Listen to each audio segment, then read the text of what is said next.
Sabafethu nibelise kuninoke tsheni yakho moya and I'm back again nenye video anyway enqabileyo nganoyifumana kwenye indawo uzoyifumana apha so uyapi ke but ke asikho lapho man KnockOut fixture is here, quarter final stages are here. So when you might be guessing, you might be thinking about which team is going to face which team, but then you don't have to know more because if fixture it up and I am going to expose it to you. So yeah, we know our first game of the KnockOut Cup quarterfinal fixture, we're going to have Polokwane City, which is going to take on Stellenbosch.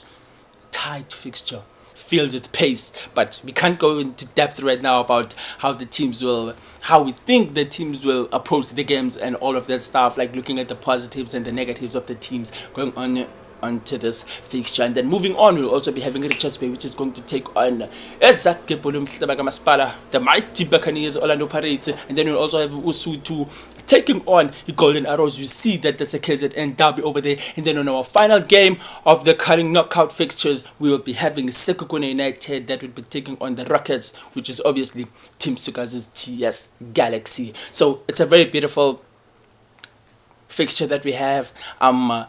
During that weekend, it's going to be a crazy one because those teams will be playing on the 3rd and the 4th. The first game, which is the Polokwane City against Stellenbosch, should be playing on the 3rd, which is on Friday, 3rd of November to be specific, which is on Friday. And then the rest of the other games, the 3 games, are going to play on the 4th of November. And then moving on from the KnockOut Cup, jumping straight to EPL, our golden boy Lyle has secured himself a new contract with the Burnley. It's not just a contract.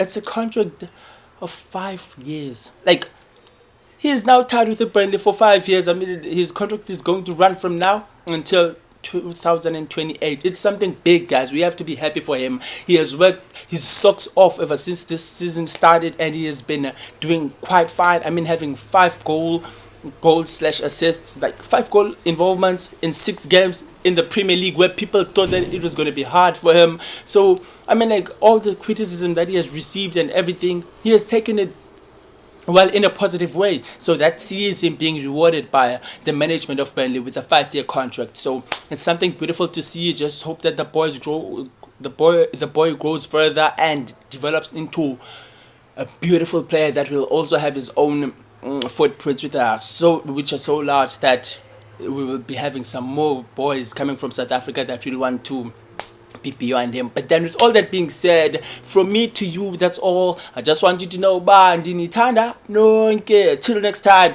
Thank you.